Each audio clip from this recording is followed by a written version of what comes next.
पे जो कील है, इस कील को क्या करते हैं, अंगूठे से पुश करते हैं दीवार की ओर, करते हैं कि नहीं? तो उस कील का आगे वाला जो छोर होता है वो देखो ये नुकीला होता है, नुकीला होता है, और आगे वाला जो छोर होता है ना उसकी जो एरिया होती है, जो क्षेत्रफल होता है वो कम होता है ना? अब जब वो कम होगा ना तो जब उसको लोग पुश करेंगे, उस पे बल लगाएंगे तो आसानी से अंदर क्या हो जाएगा, खप जाएगा। अगर ऐसे समझ में नहीं आया तो एक एग्जांपल और आप लोगों को बताते हैं कि मान लेते हैं कोई व्यक्ति कोई वस्तु 30 केजी का है, या फिर कोई व्यक्ति जिसकी वेट जो है ना, जिसकी जो भार है, द्रव्यमान है, वो क्या है, 30 केजी।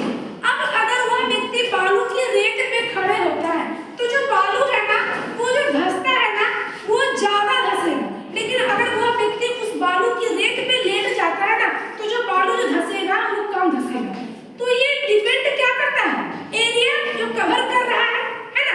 अगर एरिया कम होगा, क्षेत्रफल अगर कम होगा तो जो दबाव लगेगा वो ज्यादा लगेगा, लेकिन अगर वही एरिया बढ़ा देते हैं तो जो दबाव लगेगा ना वो क्या होगा, कम लगेगा। अभी क्या बताया पहले, एरिया कम दबाव ज्यादा, एरिया ज्यादा दबाव कम। एक यहाँ पे और एग्जांपल हम लोग दे सकते हैं, ट्रैक्टर देखे हो ना, ट्रैक्टर का जो आगे वाला जो चक्का होता है वो छोटा होता है और जो इसके पीछे जो चक्का होता है ना वो बड़ा होता है ना? तो कल भी आप लोग इसके बारे में बताए थे। तो जो आगे वाला जो चक्का होता है ना वो चक्का से जो एरिया कवर किया जा रहा है वो एरिया कम कवर करता है, यानी दाब क्या लगाएगा, वो ज्यादा लगाएगा, जबकि उसका पीछे वाला चक्का है ना वो बड़ा बड़ा होता है, मोटा मोटा, ज्यादा एरिया कवर करता है तो दाब वो कम लगाएगा।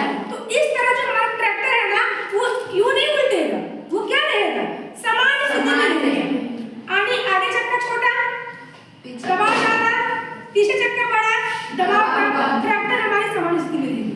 लेकिन अगर बड़ा वाला चक्का आगे लग जाता और छोटा वाला चक्का पीछे लग जाता तो आगे तो वेट ज्यादा होता है और चक्का भी बड़ा लग गया है, अब दबाव कम लगेगा, और पीछे चक्का छोटा लगा हुआ है दबाव ज्यादा लगेगा, तो चक्का यूं जो हमारा ट्रैक्टर है वो यूं लग जाता।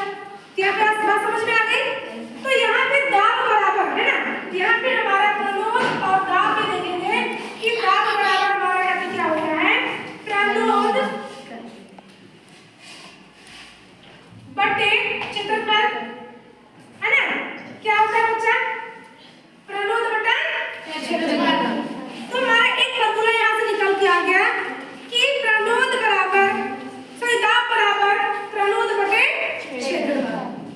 अब इसके आगे हम लोग देखेंगे एक क्वेश्चन है यहाँ पे कि लकड़ी का एक गुटका है ना, उस गुटकों को कहाँ रखा गया है, मेज पर, उसकी लंबाई दिया हुआ है, चौड़ाई दी हुई है ना? तो उस तरह से हम लोग उसका दाब हम लोग ज्ञात कर सकते हैं। अब आगे है तरलों में दाब, है ना? इसको हम लोग देखेंगे तरलों में दाब।